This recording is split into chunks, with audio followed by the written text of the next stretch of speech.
Halo teman-teman, gimana nih kabarnya? Perkenalkan, aku Kak Marta dan ini adikku. Hai, aku Tata. Hari ini kita akan jalan-jalan keliling desa untuk belajar satu bangun datar yang spesial banget, yaitu segitiga. Wah, aku udah gak sabar banget nih kak. Tapi susah gak ya? Tenang aja Tata, gampang kok. Nanti kita akan belajar bersama-sama. Kalau begitu, ayo kita memasuki desa. Sebelum kita mulai petualangan, Kak Marta mau cek ingatan kalian dulu. Masih ingatkah kalian apa itu ruas garis dan sudut? Kalau nggak salah, garis itu kumpulan titik-titik yang rapat dan memanjang tak terbatas. Kemudian kak, kalau garis itu, benar nggak ya? Daerah yang dibatasi oleh dua garis yang ujungnya bertemu di satu titik. Benar sekali Tata. Karena kalian sudah menguasai dua hal itu, materi hari ini bakal terasa mudah banget buat kalian. Teman-teman, pernah nggak kalian lihat jembatan? Kenapa ya para insinyur sering memilih kerangka berbentuk segitiga, bukan kotak ataupun lingkaran? Biar keren aja kali kak. Bukan cuma biar keren Tata, segitiga itu bangun yang paling kokoh. Kalau kalian paham materi ini, kalian sudah punya satu ilmu dasar buat jadi arsitek atau desainer hebat masa depan. Wah, ternyata segitiga sering muncul di kehidupan kita ya. Benar sekali Tata, matematika terutama segitiga selalu muncul di kehidupan kita. Oleh karena itu, kita harus rajin belajar. Selanjutnya, biar gak bingung, perhatikan di sana ada papan misi. Misi yang akan kita selesaikan hari ini. 1. Memahami definisi dan sifat segitiga. 2. Bisa membedakan jenis-jenis segitiga. 3. Bisa menghitung keliling segitiga. 4. Bisa menghitung luas segitiga. 5. Bisa menyelesaikan masalah kontekstual mengenai segitiga. Hah? Ada 5 misi kak? Banyak banget. Bisa nggak ya aku selesaiin semuanya? Kelihatannya saja banyak, tapi kita akan selesaikan satu-satu dengan jalan-jalan. Gimana? Kamu mau kan mencoba untuk memecahkan misinya? Karena ada Kak Marta, aku akan coba deh. Misi pertama, memahami definisi dan sifat segitiga. Lihat dan perhatikan gunung itu. Bentuknya segitiga. Tapi kenapa ya gunung itu disebut segitiga? Karena punya 3 garis. Itu benar, tapi masih kurang lengkap. Teman-teman bisa dicatat ya. Segitiga adalah bangun datar yang dibatasi 3 ruas garis yang saling bertemu membentuk titik sudut tertutup. Oh, jadi kalau garisnya gak nyambung, bukan segitiga dong. Betul sekali Tata, ketiga garisnya harus nyambung biar bisa disebut segitiga. Teman-teman, selain garisnya harus nyambung membentuk kurva tertutup, segitiga juga punya sifat-sifat khusus loh. Wah, apa saja tuh kak? Kalau aku perhatikan, pasti segitiga memiliki 3 sisi dan 3 titik sudut. Tepat sekali Tata, itu sifat pertama dan keduanya. Nah, sifat ketiga ini yang paling unik. Ingat ya, gabungan 2 sisi segitiga pasti lebih panjang dari sisi yang ketiga. Maksudnya gimana tuh kak? Aku agak bingung. Coba bayangkan jika Tata mau buat segitiga dari 3 batang lidi dengan panjang lidi yang berukuran 2 cm, 3 cm, dan 10 cm. Jika Tata taruh lidi 10 cm di bawah, lalu sambungkan dengan lidi 2 cm dan 3 cm di atasnya, kira-kira ujungnya bisa bertemu nggak? Nggak bisa kak. Soalnya lidi yang 2 cm dan 3 cm kependekan. Kalau digabung cuma 5 cm, mana bisa ujungnya ketemu? Panjangnya nggak sampai. Nah, pintar. Ujungnya nggak akan nyambung dan segitiganya gagal terbentuk. Oleh karena itu, syarat agar terbentuk segitiga adalah jumlah 2 sisi yang lebih pendek harus lebih panjang dari sisi yang terpanjang. Paham kan sekarang? Oh, gitu. Wah, masuk akal ya.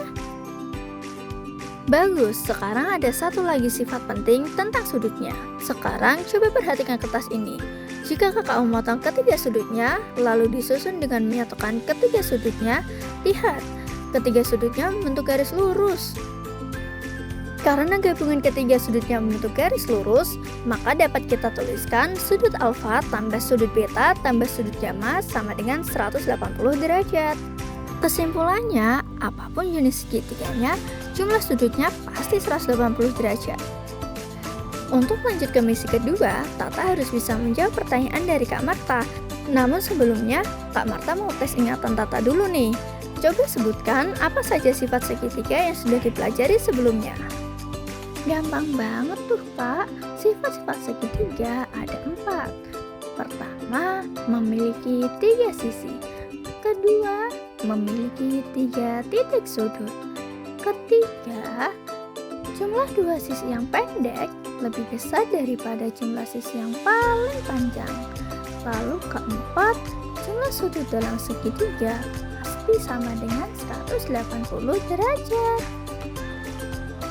Hebat sekali, ingatanmu sangat tajam Tata. Kalau begitu, coba jawab pertanyaan ini. Jika ada sebuah segitiga yang diketahui besar sudutnya 50 derajat dan sudut yang lain 60 derajat, kira-kira berapa ya besar sudut yang ketiga? Karena jumlah sudut dalam segitiga adalah 180 derajat, maka kita harus mengurangi 180 derajat dengan sudut yang sudah diketahui. Maka dapat dituliskan 180 derajat dikurangi 50 derajat dikurangi 60 derajat. Ketemu, jawabannya pasti 70 derajat Kak. 100 buat Tata, jawabannya tepat sekali. Karena jumlah sudut segitiga 180 derajat, oleh karena itu sudut ketiganya 70 derajat. Wah, kamu memang luar biasa. Selamat Tata, kamu telah menyelesaikan misi pertama. Sekarang kita masuk ke misi kedua, yaitu membedakan jenis-jenis segitiga. Teman-teman, perlu kalian ketahui jenis segitiga dikelompokkan jadi 2 cara, yaitu dilihat dengan panjang sisinya dan dilihat dari besar sudutnya. Sekarang kita pakai cara pertama dulu ya, yaitu dengan melihat panjang sisinya. Coba teman-teman amati sekitar. Apakah kalian melihat sesuatu yang berbentuk segitiga? Itu Kak, atap rumah, atap kandang burung, dan gunung di sana.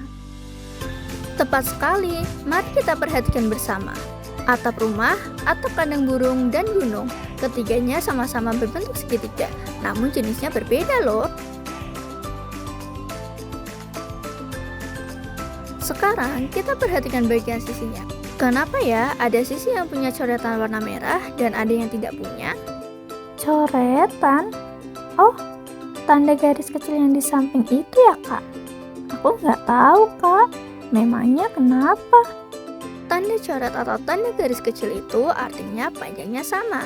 Kalau ada coretan di ketiga sisinya, artinya panjangnya sama. Makanya disebut segitiga sama sisi.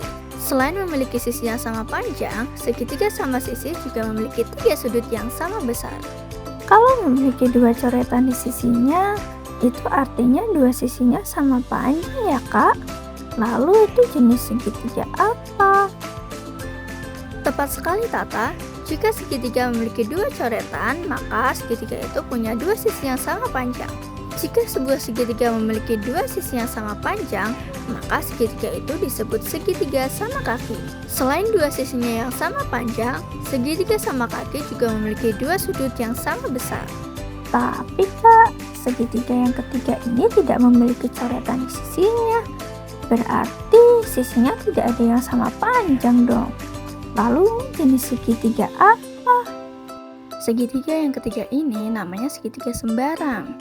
Sama seperti namanya, segitiga ini tidak memiliki sisi dan sudut yang sama besar. Oh, begitu. Jadi, jenis segitiga berdasarkan sisinya dibagi menjadi 3. Yang pertama, segitiga sama kaki. Yang kedua, segitiga sama sisi. Dan yang ketiga, segitiga sembarang. Pintar sekali Tata. Sekarang kita ke cara yang kedua, yaitu membedakan segitiga berdasarkan sudutnya. Sekarang perhatikan sekitar. Benda apa saja yang berbentuk segitiga?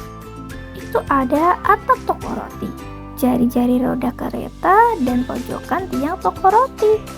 Hebat Tata, sekarang kita perhatikan sudut segitiga-segitiga tersebut. Itu ada tanda kotak di pojok segitiga. Artinya apa, Kak? Itu simbol siku-siku Tata. Kalau ada simbol siku-siku pada suatu sudut, artinya sudut tersebut 90 derajat. Jika segitiga memiliki sudut siku-siku, maka segitiga itu disebut segitiga siku-siku. Lalu, segitiga yang lain bagaimana? Mari kita bahas satu-satu. Perhatikan segitiga yang kedua. Segitiga ini memiliki sudut yang lebih dari 90 derajat. Masih ingatkah kalian apa nama sudut yang lebih dari 90 derajat? Sudut tumpul. Pintar Tata, karena segitiga ini memiliki sudut tumpul, maka segitiga tersebut disebut segitiga tumpul. Kalau begitu, segitiga yang terakhir memiliki sudut lancip. Apakah namanya segitiga lancip? Hebat Tata, itu benar. Segitiga yang memiliki sudut kurang dari 90 derajat atau sudut lancip disebut segitiga lancip. Wah, kalian sepertinya sudah mulai memahami materi ya. Aku mulai yakin bisa menyelesaikan semua misi. Kalau begitu selamat, kita sudah menyelesaikan misi kedua. Teman-teman, sekarang kita masuk ke misi ketiga, menghitung keliling segitiga. Perhatikan kebun di belakang rumah itu, bentuk kebunnya sangat familiar. Kebunnya berbentuk segitiga. Benar sekali, mari kita lihat lebih dekat. Sekarang Kak Marta mau bertanya, jika pemilik kebun ingin membangun pagar mengelilingi kebun, berapa pagar yang dibutuhkan?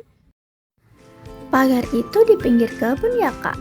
Berarti aku harus mengukur pinggirnya satu persatu, terus dijumlah deh. Bener nggak ya? Betul sekali, kamu hebat Tata. Ingat teman-teman, keliling adalah jumlah panjang sisi. Dalam matematika dapat dirumuskan keliling segitiga sama dengan sisi 1 tambah sisi 2 tambah sisi 3. Oh iya, tadi aku sudah mengukur kebunnya, Kak. Hasil yang aku dapatkan, pinggiran pertama panjangnya 10 meter, pinggiran kedua panjangnya 7 meter, dan pinggiran ketiga panjangnya 12 meter. Sekarang coba hitung, berapa panjang pagar yang dibutuhkan? Jika menggunakan rumus tadi, keliling sama dengan sisi, ditambah sisi, ditambah sisi. Kemudian kita masukkan hasil pengukurannya.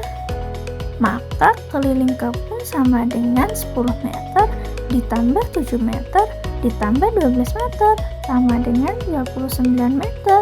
Jadi, panjang pagar yang dibutuhkan adalah 29 meter. Hebat sekali Tata, kalian sudah menjawab dengan benar. Itu artinya kalian sudah berhasil melewati misi ketiga. Sekarang sudah siap untuk lanjut ke misi keempat? Siap, Kak, aku yakin aku bisa. Baiklah, sekarang masuk ke misi keempat, menghitung luas segitiga. Teman-teman, perhatikan bendera-bendera kecil yang ada di jembatan itu. Benderanya berbentuk segitiga. Tahukah kalian bagaimana cara menghitung luas bendera itu? Aku nggak tahu, Kak. Coba teman-teman perhatikan. Segitiga adalah bangun yang berasal dari bangun persegi panjang yang dibelah menjadi dua. Itu artinya luas segitiga sama dengan setengah luas persegi panjang. Seperti yang kita ketahui sendiri, luas persegi panjang adalah panjang dikali lebar. Maka luas segitiga adalah setengah dikali panjang dikali lebar. Namun pada segitiga kita menyebut panjang dengan alas dan lebar dengan tinggi. Jadi rumus luas segitiga adalah setengah dikali alas dikali tinggi. Tinggi itu garis yang miring ya, Kak? Pertanyaannya bagus Tata, namun itu belum benar. Tinggi merupakan garis yang tegak lurus dengan alas. Sebagai contoh, lihat segitiga berikut. Untuk mencari tinggi segitiga, tariklah garis yang membentuk siku-siku dan tegak lurus dengan alas. Wah, untung diingatin. Aku kira sisi miring itu tinggi. Sekarang, ayo kita coba hitung luas bendera ini. Jika diketahui alasnya 30 cm dan tingginya 15 cm, berapa luas bendera itu? Teman-teman, ayo bantu aku menghitung.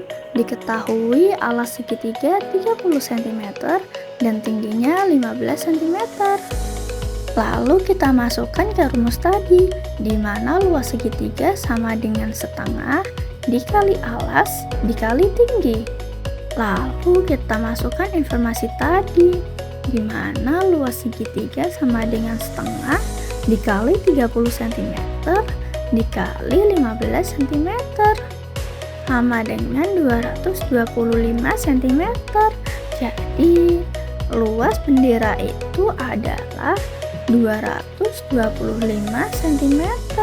Luar biasa teman-teman, namun masih ada catatan untuk kalian, yaitu satuan luas adalah meter persegi. Jadi pada kasus ini satuan yang harusnya digunakan Tata adalah cm persegi. Oh, kalau begitu luasnya jadi 225 meter persegi.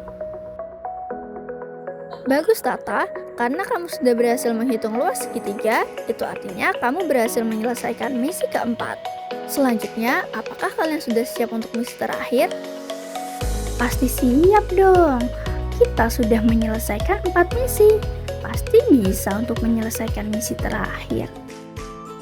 Misi terakhir, menyelesaikan masalah kontekstual dengan segitiga. Lihat gapura di sana. Besok Pak RT dan pemuda desa akan mengecat bagian atas gapura yang berbentuk segitiga. Setelah diukur, ternyata atap gapura yang berbentuk segitiga tingginya 3 meter dan panjangnya 6 meter. Berdasarkan riset yang dilakukan oleh salah satu pemuda, diketahui harga 1 liter cat adalah 10.000 dan 1 liter cat dapat menutupi permukaan dengan luas 3 meter persegi. Berapa liter cat yang diperlukan dan berapa biaya yang harus disiapkan Pak RT untuk membeli cat? Baiklah, teman-teman bantu aku menghitung ya. Langkah pertama kita harus mencari luasnya dulu. Luas segitiga, rumusnya setengah dikali alas dikali tinggi. Luas sama dengan setengah dikali 6 meter dikali 3 meter. Jadi luas gapura segitiga sama dengan 9 meter persegi. Langkah kedua, kita mencari berapa liter cat yang dibutuhkan. Karena 1 liter dapat menutup permukaan sebanyak 3 meter persegi, maka kita membagi luas gapura dengan 3 meter persegi. 9 meter persegi dibagi 3 meter persegi sama dengan 3 liter. Jadi, cat yang dibutuhkan adalah 3 liter. Langkah ketiga, kita mencari harga 3 liter cat. Karena harga 1 liter cat adalah Rp10.000, maka 3 liter dikali Rp10.000 sama dengan Rp30.000. Jadi, uang yang harus disiapkan Pak RT untuk membeli cat adalah Rp30.000. Sempurna, jawabanmu tepat sekali Tata. Wah, Pak RT pasti sangat terbantu dengan hitungan kita ini. Gimana? Sekarang kalian lihat kan? Belajar matematika, khususnya segitiga, itu sangat berguna loh bagi kehidupan kita. Iya kak, rasanya keren bisa menerapkan matematika di kehidupan sehari-hari. Karena sudah berhasil menyelesaikan masalah gapura ini, itu artinya kita sudah berhasil menyelesaikan misi kelima. Selamat, kita telah menyelesaikan semua misi. Kalian hebat sekali. Tata, bagaimana perasaanmu setelah menyelesaikan semua misi? Jujur saja, di awal aku sempat merasa ragu kak. Aku pikir belajar segitiga itu bakalan susah banget. Tapi, karena kita sudah menyelesaikannya langkah demi langkah, dengan arahan dari Kak Marta, sekarang aku jauh lebih percaya diri. Ternyata, matematika asyik kalau kita berani mencoba. Ragu di awal itu hal yang wajar. Kuncinya tetap berani mencoba dan jangan mudah menyerah. Nah, untuk mengasah kemampuan kalian, Kak Marta sudah menyiapkan satu tantangan terakhir. Silahkan scan barcode berikut dan kerjakan latihan soalnya ya. Wah, tantangannya pasti seru. Teman-teman jangan lupa dikerjakan ya. Kalian pasti bisa. Terima kasih sudah belajar bersama kami hari ini. Teruslah berlatih dan jangan mudah menyerah. Sampai jumpa di petualangan selanjutnya.